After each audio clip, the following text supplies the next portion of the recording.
Hello. నా పేరు Sashi Preetham Borugadda. So, నా బీటెక్ అయిపోయిన తర్వాత నా dream is to go abroad and study. So, అప్పుడు నేను వేరే కన్సల్టెన్సీస్ ద్వారా కెనడా వీసా అప్లై చేశాను. కెనడియన్ దానికి అది 2-3 టైమ్స్ రిజెక్ట్ అయింది. ఆ తర్వాత మా కజిన్ ఒకళ్ళు రీసోర్స్ అనే ఒక కన్సల్టెన్సీ ఉంది హైదరాబాద్‌లో.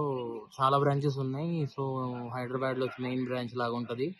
ఒకసారి వెళ్దాము, చూద్దాము అని చెప్తే మేము మా కజిన్‌తో కలిసి రిసోర్స్‌కి వచ్చామనమాట. సో, వాళ్ళు నా ప్రొఫైల్ చూసి నాకున్న బ్యాక్‌లాగ్స్ గాని, వాళ్ళు గైడ్ చేసిన విధానం అదంతా చాలా నచ్చి started doing the process in the resource. So, ఫైనల్‌గా చాలా తొందరగా మేబీ ఇన్ 1 ఆర్ 2 మంత్స్ నాకు కోర్స్ సెలక్షన్ గాని, కాలేజ్ సెలక్షన్ గాని, వాళ్ళ లోన్ గైడెన్స్ గాని మొత్తం చాలా బాగా జరిగింది. సో, 1, 2 మంత్స్‌లో నేను నా ప్రాసెస్ అంతా ఫినిష్ చేసుకొని ఇన్ ద ఫస్ట్ అటెంప్ట్ నేను యూకే వచ్చేసాను. This is my journey in the వీసోర్స్. So, వాళ్ళ గైడెన్స్ గానీ, వాళ్ళ లోన్ గైడెన్స్, వాళ్ళ కెరియర్ గైడెన్స్ గానీ, వాళ్ళ యూనివర్సిటీ సెలక్షన్ లో అంతా నెంబర్ 1 ఉంటారన్నమాట. So, I love making process in the వీసోర్స్.